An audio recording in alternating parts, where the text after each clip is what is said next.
Samajwadi party का, आइए आपको सुनाते हैं। लगभग वही दिल्ली की फॉरेंसिक रिपोर्ट ने भी कहा। फॉरेंसिक रिपोर्ट में पंजाब की सरकार ने साफ साफ कह दिया कि गुरु शब्द का इस्तेमाल नहीं हुआ, और दिल्ली सरकार ने जो अपने दबाव में अफसरों को धमका के जो रिपोर्ट लाई, दिल्ली सरकार या केंद्र सरकार, अब तो सब इन्हीं का है। विधानसभा की तो कोई फॉरेंसिक रिपोर्ट होती नहीं है, ना विधानसभा के पास फॉरेंसिक लैब है। अभी बनवा ली हो विजेंद्र गुप्ता जी ने तो मुझे पता नहीं। फॉरेंसिक लैब केंद्र सरकार के पास ही है या दिल्ली सरकार के पास है।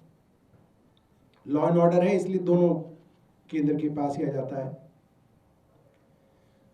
तो दिल्ली की सरकार की फॉरेंसिक लैब ने वही बात घुमा के कही, यानी कि यह बात नहीं कही कि गुरु शब्द का इस्तेमाल हुआ है, और यही फॉरेंसिक में नापना था, यही उसमें जांचना था। ये तो 3 दिन पहले हमने ही बता दिया कि ये जो वीडियो है दिल्ली विधानसभा की है, ये जो इसमें बोल रही हैं वो आतिशी जी बोल रही हैं, जो दूसरे व्यक्ति बोल रहे हैं वो विजेंद्र गुप्ता बोल रहे हैं। क्या शब्द बोले गए आतिशी जी द्वारा? फॉरेंसिक रिपोर्ट इसकी होनी थी। हालांकि कान से भी अगर आप सुन लें तो आपको पता है कि उसमें आतिशी शब्द जी ने गुरु शब्द का इस्तेमाल ही नहीं किया। आप 100 बार सुन लीजिए, अपने टेलीविजन स्टूडियो में चला लीजिए, दर्शकों को सुना दीजिए, आप लोग अकेले में सुन लीजिए, है ही नहीं शब्द, कोई सुन ही नहीं सकता, और वो है भी नहीं। यही पता करना था फॉरेंसिक लैब को कि क्या आतिशी ने ये शब्द बोले। उसके ऊपर फॉरेंसिक रिपोर्ट बिल्कुल चुप है। इसका मतलब ये शब्द नहीं बोले गए। आधे सच की रिपोर्ट लाकर भारतीय जनता पार्टी की सरकार अपनी इज्जत बचाने की कोशिश कर रही है, मगर ये वीडियो जगह जगह चलाकर हम भारतीय जनता पार्टी को एक्सपोज करेंगे कि जहां पे कोई लेना देना ना हो, वहां पे सांप्रदायिक दंगा भड़काने के लिए किसी तरीके से हिंदू और मुसलमानों का जंग दंगा हो जाए, और किसी तरीके से हिंदुओं और सिखों का दंगा हो जाए।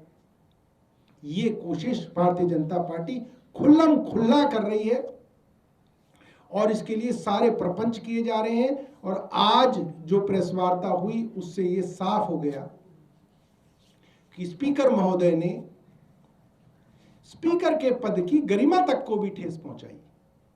स्पीकर का काम बिल्कुल भी नहीं है कि राजनीतिक शब्दों का इस्तेमाल करें, राजनीतिक नूरा कश्ती के अंदर वे आए, मगर वे आए, ये दुर्भाग्यपूर्ण है, उनको नहीं करना चाहिए था।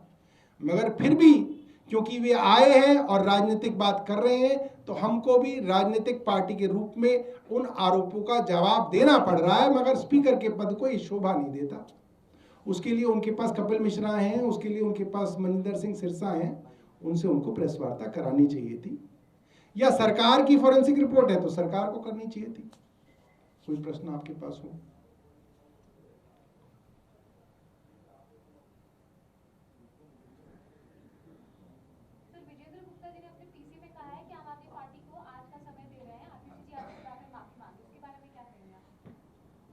देखिए, मैं कपिल मिश्रा को 2 दिन का समय दे रहा हूं, मैं इतना निर्दयी नहीं हूं 1 दिन का। मैं कपिल मिश्रा को 2 दिन का समय दे रहा हूं, वो दरबार साहब जाके माफी मांगे।